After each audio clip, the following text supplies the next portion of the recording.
All right, ladies and gentlemen, welcome in. Who got next? It's always exciting and informative. I'm Dennis Fithian, and I am joined by the recruiting editor, Maize and Blue Review, Zach Libby, who you see through the steering wheel in his car, ready to talk some recruiting. Zach, good to see you. How are you? Good to see you too, Dennis. It's been a while to talk to you, so looking forward to it. Well, I feel like it's like everyone else. I live vicariously through you. I wake, in the morning, and before I do anything, I check to see, because usually early in the morning you're posting some stories about what's the latest in recruiting. This week has been no different. So, it feels like I'm right there with you, even though we haven't actually seen each other for a while. So that's the way it works. Everything's going really good for Michigan. And this past weekend, Penn State was in town. And was that a big recruiting weekend for Michigan? Yeah, I mean, before the season, it was sort of like assumed that Penn State game and the Michigan State game were going to be the biggest recruiting weekends in terms of the total number of visitors. That's not to say Michigan State isn't going to be one, but in terms of just the environment and how the implications of what happened last weekend, it just set it up so perfectly for Michigan to get in line with some of these guys to build momentum. And we saw one on Monday to commit. Outside of the football perspective, where Michigan took down the top 10 ranked matchup, talking to the recruits, over text and over phone. It really seemed like what Michigan did on the field was exactly what they expected. A ground and pound, run the ball, great defense, and to show the world that they are deserving of a top five ranked ranking. Um, we've already spoken to some kids who want to come back for the Michigan State game because it's a night out, and the backyard brawl is always one of the best ones of the year. So I think Michigan really knocked it out of the park in terms of just getting in, showing these guys a good time, but also showing them what could be in store for them if they sign in the next year or two or three. Did you avoid the dust up in the tunnel at halftime? Did you steer clear of there, or where did you get some a peanut butter and jelly sandwich thrown at you? I was actually there's like a door in the tunnel that leads to the visitor press conference media room where I was chilling, and I was talking with some people. Then all of a sudden we hear yelling, and it just you know increased by every second. So I just ran in there, caught a quick video. I didn't see any peanut butter and jelly fly, and I also didn't see James Franklin yell at one of the coaching staff. But there was emotions in that tunnel for that 30 seconds or so. Well, it was an emotional win. Michigan gets the victory. And you mentioned that there was some good news coming out of that, and Michigan was able to get a commitment. And Kendrick Bell makes his pledge. Was this expected? This is not somebody for the 23 class, but what we're talking about, the 24 class, right? This is the 23 class. Ooh. Yeah, so Kendrick Bell, as many of you know, is the younger brother of Michigan wide receiver Ronnie Bell. Um, Bell picked up his offer from Michigan back in September. Michigan ended up being the first Power 5 offer, but only the second FBS offer following UMass. Um, he and his family immediately scheduled an official visit for the Penn State weekend right after the offer was received. That's when we started putting out future casts. It just made sense to join with his brother and, for Michigan, a top five ranked team, like we said, to give a chance to a kid who was previously unranked. This was a committable offer at the time, and it persisted till official visits. Talking with Kendrick a little bit before he committed on the weekend, it was just everything that he expected, just seeing Michigan as a whole as opposed to before where it was just focusing on his brother.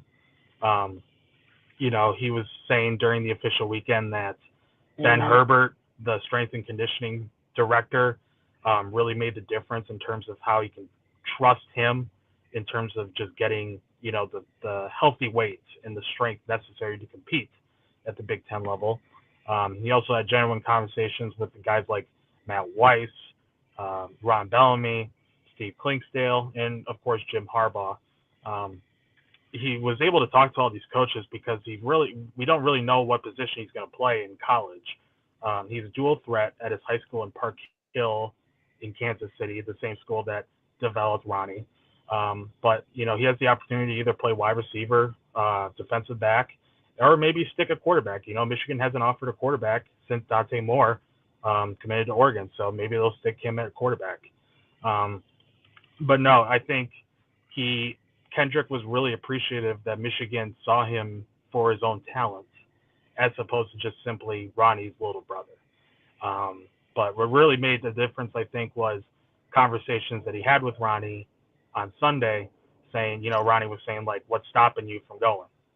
I think to have a brother that's going to go down as one of the biggest influencers and legends in the modern era under Jim Harbaugh, I think that speaks a lot in terms of how Ronnie felt loved and appreciated by the fans, and I think Kendrick can feel the same as well. So right now he's a 3-star. He just got his 3-star ranking last week. So this is a project land, but it's going to be an exciting one because he really doesn't have a true position, so he can make an impact anywhere. Well, the good news is that his brother Ronnie, I think Kendrick is more highly regarded than Ronnie Bell, because when Ronnie Bell came in, I know everybody was like, who's this guy? And nobody is offering him, and he's a 2-star, and why is Michigan taking this guy? And next thing you know, he's a 2-time captain and a stalwart and a huge part, as you already went through, to this Michigan program. So if his brother, I think everybody will think this, if he's anything like his brother, come on down, put the maize and blue on. It's going to be a great 4 or 5 years. Yeah, no, I mean, Michigan's been able to find success in the state of Missouri. You've already mentioned Ronnie, who was a former Missouri State commit. Hassan Haskins was severely under-recruited, and now it's time for Kendrick to replicate the success that they've had in Missouri. So, it's like we said, it's a committable offer. Everyone's on board with this.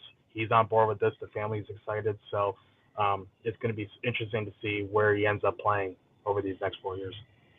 I believe Michigan commitment Frederick Moore is from Missouri too, isn't he? And Frederick Moore, yep. Yeah. He's from St. Louis. The show me state, with a path right to Michigan. That's good. All right, Kendrick Bell in there, the younger brother of Ronnie Bell. That'll be an easy one to remember for Michigan fans. Let's move on, and there's a defensive back, Jyair HIll. Now, I saw just before I came on, I was checking the Maize and Blue review of the Den, and somebody was asking about Chris Peel and if Michigan had a shot, or is he, making sure that he was going to Georgia. What is Michigan got any shot with Peel, or is that ship sailed? Michigan isn't giving up on this. They're not completely out of the water, but I've put in a future cast for Peel to go to Georgia for the past couple of weeks. I know Georgia is about nearly double-digit defensive back signings in 2022 and 2023. So, I think only Georgia has the power to convince another cornerback to join the group. So, he's close to home. He's really close with his family, so it just makes sense, just to compete for national champions while staying close to, his mother and everyone. He's a Providence State kid. Yeah, he's the oldest of the Providence State kids. Yeah, that's the part that I don't like. Okay, Hill, the 23 DB. Where does Michigan sit with him? Yeah, so if anyone doesn't know, this kid is from Kankakee, Illinois, just south of Chicago. 4-star defensive back. He took his official visit in June. Has been there for the barbecue at the Big House, and then as recently as last weekend for the Penn State game. He is someone who probably would want to be committed by now. I think him not deciding on a school at this point, wasn't exactly the plan going into the fall. But I think him not being committed is the perfect evidence of Michigan in an Illinois battle. It's really a toss-up at this point. That could have been said in June, where Michigan probably had the lead. It probably couldn't have been said in August, where Illinois had the lead. But right now, there's advantages for each school that can convince Jyair to choose one or the other. With Michigan, I mean, it's obvious the NFL development at the defensive back position, education, competing on the national scale, Big Ten title expectations yearly. It's relatively close to home. It's only like a 4-hour drive from the Chicago area. So there's a lot that Hill can be convinced and stay true with, moving away from his family. On the other hand, with Illinois, I think his relationships with like Brett Bielema and his staff are arguably the best that he's had with any school. Illinois, I think the winning aspect, I think that's also a toss up because, they're in the top 25 right now, but the being less than an hour away from his home, Illinois is really making an effort under this new staff to stay, to build that wall around an area that's, routinely recruited by like the likes of Minnesota and Nebraska and Iowa and Notre Dame and of course Michigan. So if Jyair commits to Illinois, he would be only like one of two 4-star commits of the 2023 class. And the possibility of playing early is always enticing. So I think it was important though for Michigan to get him back on campus just to experience the draw of playing on national TV against a top 10 ranked opponent. He got one of the best seats in the house. He was like right front row, right behind the Michigan bench. He was sitting next to other priority targets at his position as well as some of the 23 class. So Michigan is really staying true to the word that was spoken about in June about how important this is to land Hill. And going back with Peel, since he's going back, Jyair is now the top target. And now since Michigan still doesn't have a cornerback commit in 2023, it's even more important to keep that pipeline going in Chicago. And ultimately, if he does come, have 3 commits in 2023 alone who hail from the area. Yeah, and I'm just looking at the feedback from Blank. Says that the Hill's a big-time player, undervalued. Says he'd be shocked if he didn't leave early and be a second-round pick. So obviously pretty high on him. Michigan pretty high on him as well. And giving all the reasons why it's important and it'd be nice to have him in this class. So, all right, moving on. I saw a story you did on this young man, TT, a big tackle that they are pushing for and that they want. Now, he's from out west, but he's indicated that he wants to come east and he likes Michigan's business school. What's not to – everything seems like it's lining up here. What's not to like about the big offensive tackle from out west in Michigan? Yeah, I mean, it would probably start a pipeline too, considering that Andrew Gentry is from Utah and he signed last year. So back-to-back years of landing an offensive lineman from Utah is something of note. But yeah, with Taliafi, last weekend was his first time coming to Ann Arbor. He actually was invited to every single home game by Sharon Moore, but since he had a bye week with his school, he and his dad were able to fly in on Friday, catch a practice, get toured across his football facilities and the university as a whole by Christina DeRuiter, the on-campus recruiting specialist. We were able to talk to his dad, who was just enthralled with everything that Michigan provided. This is a dad who cares a lot about his son's future outside of football, and I think Michigan was able to dissect the tour in terms of how his son can be built, set up for success outside of, the big house. He mentioned a quote that I was able to put in the article that, this is a kid who probably doesn't want to play in his home state of Utah, despite offers from the Utes, Aggies, and BYU. I say that because as a kid, this is a kid who played AAU basketball and would travel the country to play, and out east especially. And I think for someone who's grown up in the Pac-12 area, seeing just the monstrosity of elite Power 5 schools on the other side of the country is just so enticing. And I think that's what happened when they were touring. The facilities are bigger. The culture life is just different in a good way. Football matters in the Midwest. And you hear all the time about West Coast kids wanting to stay home and stay where they are, stay close to family. and remain at schools near the area. But I think this is a possible. I think it's another kid out west who would be willing to leave leave his roots and play for Michigan. This he wants to take an official. It might happen in December if Jerome Moore schedules it or allows it to happen. If that occurs, then I totally would see Taliafi join this class and be probably the fourth offensive line commit of the class, following three-star Nathan Afobe. There's also two more offensive line targets that are going to be officially visiting for the Michigan State game. Spencer Fano, who's also from Utah, and then four-star guard DJ Chester from the Atlanta Metroplex. I don't have too much confidence in either of them coming here. So if they do decide Taliafi is next in line, and from all that I've written about yesterday and speaking with his dad and what we're saying right now, I think Michigan is clearly in the driver's seat to, scoop up another kid from the Salt Lake City area. Yeah, I'm ready if he sets that official visit for you to put a future cast on. I'm not telling you. It's just my future cast on your future casting, if that's such a thing. At least that's the way I'm looking at it. And, when Michigan and what's going on with their offensive line, you got to sit there as an offensive lineman and say, where else the heck would I rather play than right here? I mean, the way they've got things going, things are looking pretty good. No, that's what his dad was saying. Like, they watch Michigan on TV every Saturday, and they see what Michigan's been able to do under Sharon. And Sharon has, routinely been texting Taliafi about what he can provide, what he can get out of Michigan. But seeing it live and in person with over 400 yards rushing, thanks to its offensive line, that's just, it's not comparable to seeing it on TV. So I think that they got a good sense of what could be expected, if he's able to sign and come play next year.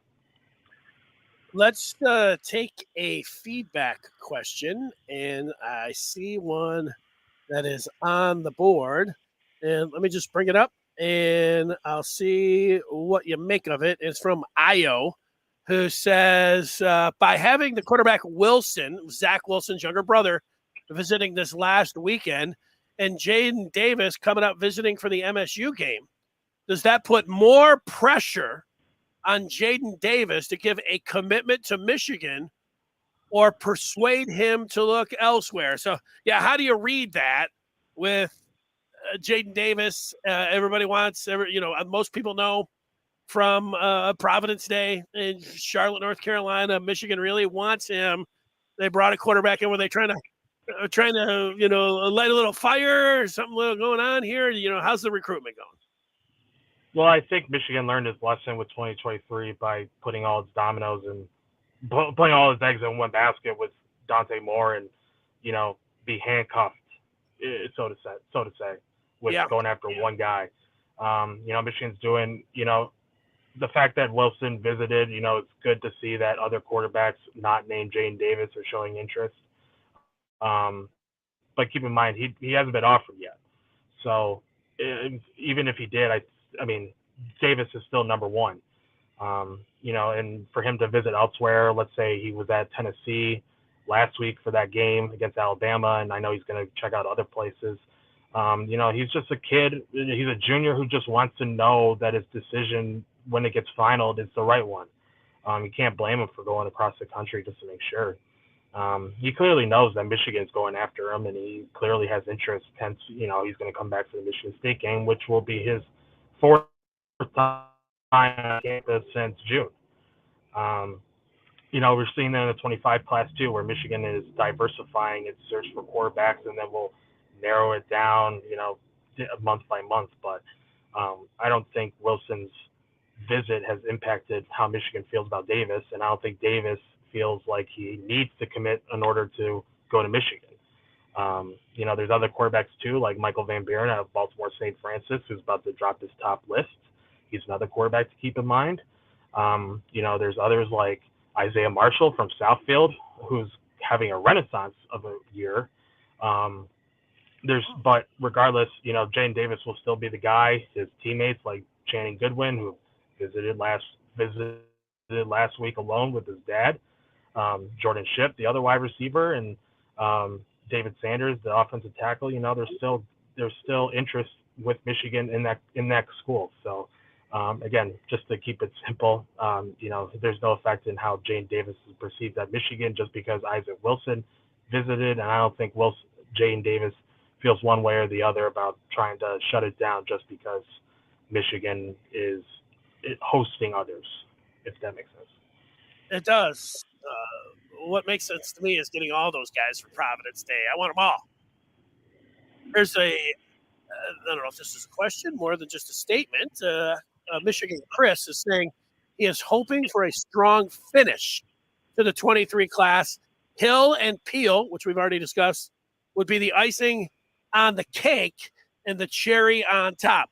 Well, peel off that cherry because it sounds like he's going to Athens, but Hill, Michigan still in with a chance. But I don't know, like you feel, like a strong finish. The way Michigan, the way things are going out on the field, and that just these guys, all these coaches after the game have to be picking up the phone and like, "Are you watching these games? Let's go." When are you coming in? So all of that's going well. Here's another question for you, Zach. Of course, you can comment on Michigan Chris's point. The punters wants to know who you would look at and rank as most likely flip commitments. That's a tough one because we haven't heard anything about Michigan necessarily going after or putting everything into a flip commit. They are back in talks with some players, Jaylen Brown, so to speak, with LSU, the former wide receiver who officially visited in June. You got Hayden Moore, the linebacker commit from Nebraska. There's others that could be in the conversation as well, like Chris Tarek, the offensive lineman from Wisconsin, who's going to Wisconsin. Jacoby Johnson, the two-sport athlete who's going to Oklahoma. And obviously, Notre Dame isn't having the best season. And a bunch of those kids, had interest in Michigan before going to South Bend. So, if Notre Dame continues a spiral downfall in November, maybe we could see something like that. But there hasn't been anything set like where Michigan's saying like, yeah, we're going to flip this kid, or like, yeah, this kid definitely is looking elsewhere. That will probably happen once the season continues and heading into December. I just got to tell you, all those teams, like from Wisconsin, I'd had Michigan State in there and Notre Dame. These teams, as they just continue to circle the drain, these guys are going to be looking at it and saying, I don't know why I committed here. I'm out. And, Michigan is, sitting there in the top five. I think Michigan is going to be a strong player in being able to flip guys. Corey saying that Michigan needs some road graders, but the name, image, and likeness is complicating things. I've heard that one before. Limousine politics that run Michigan are standing in the way. I don't know what's standing in the way. I think Michigan, I don't know if it's anything to do with politics. I think Michigan has an idea on how they are approaching name, image, and likeness, and I don't think politics is the part. I don't think it's a right side or left side of the aisle. That's my 2 cents on that. I think it has to do with a philosophy and how they want to pursue these kids and how they want to handle name, image, and likeness. But that's where I'm at with it. Yeah, I mean, it's transformational versus transactional, and Michigan's going. There you go. That's it. And Michigan's staying with the former. I know fans are tired of hearing it, but that's just how it's going to be. Until Michigan, sets the standard that like Tennessee or LSU or Miami or USC is doing, then NIL will still be in the conversation in terms of how Michigan is perceived on the recruiting trail. I'll tell you what the thing that I'm hoping for right now is I'm hoping that somebody like after the season, a Trevor Keegan, guys that could go to the pros, Zach Zinter, of course, Blake Corum, the guys that still have some time left. And, Michigan indicated, actually, it was Wangler when he put out a story in the summer and said, yeah, Michigan, instead of paying him before, that's not really, and I'm paraphrasing how I said it, it's like when they get in and the guys are performing on the field, they can make 2, 3, 4 times as much. I'm looking for all of a sudden these guys, instead of looking at the NFL and, maybe they'll be second or third round picks wherever they are, but Michigan's coming at them and saying, hey, we're going to give you more money right now to come back for a senior season with name, image, and likeness, and you're here, and there'll just be eye-popping numbers. And if I'm somebody, I'm going to take notice of that. I think that's something to, take note, at least hope for. I think if you're a Michigan fan when it comes down to that. That's just me talking. Nobody's told me that they're going to throw some gigantic bag at, Keegan and Zinter, but, there's a chance that it could happen. I mean, Michigan's going to pay its players. I mean, they're not against it. They're just going to pay the current players first and show promise to the recruits, like, you come in, be successful, and then you'll get the bag. I saw something today that, like, a Blake Corum autograph card is selling for, like, $400.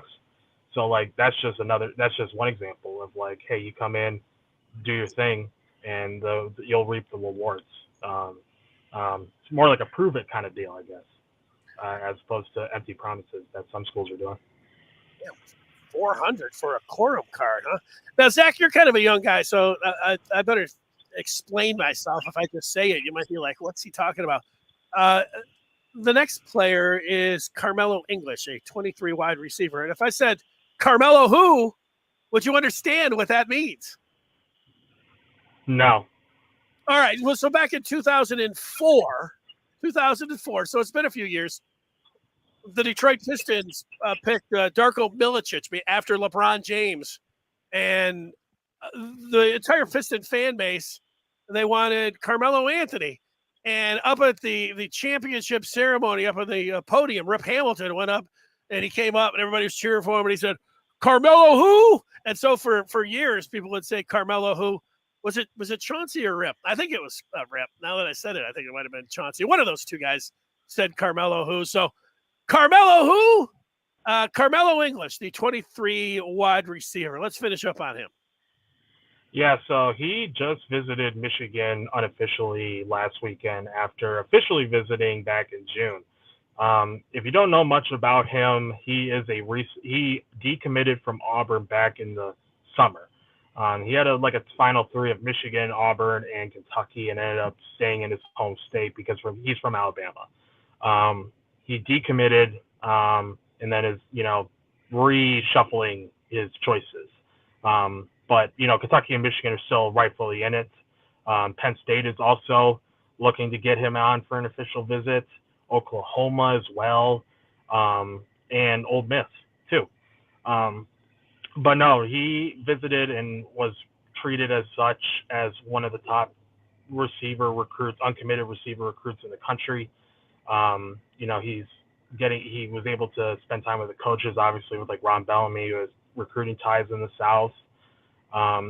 Michigan already has 2 wide receiver commits with Samaj Morgan and Fred Moore, as we mentioned, but, taking a guy like Karmello English, who's top 150 in the country, who's clearly showing interest, I think it would just be an absolute must get. And I think if he commits right now, he would be the highest rated recruit on Rivals for the 2023 class. I think he's going to probably try to commit by the end of November. And I know he's going to try to return once again. We've been hearing rumblings from the Maize and Blue staff that Michigan is one of the top contenders. Kentucky is also one of them as well. But no, I think we're in a good. Michigan is in a good spot with landing its 3rd wide receiver commit, and to pluck a kid from a talent-rich state like Alabama is no joke. So this would be a top, a main headliner for the class if he signs. I'll call it a coup. All right. I love it. Not Carmello who, a coup for the Wolverines. All right. Great job, Zach. I know you're going to be pounding the phones and working the email all the way up to the Michigan State game. I know it's a bye week for everyone else, and they're sitting back and kind of relaxing. But, you had to crank things up because this week here, recruiting is on fire heading up to the Michigan State game. We look forward to all of your stories, your reports on the Maize and Blue Review, the posting board on the Den, and then, of course, right here with Who's Got Next. Great job and safe travels. Thank you, Dennis. Good talking with you. All right, for Zach Libby, I'm Dennis 50, and thanks for watching.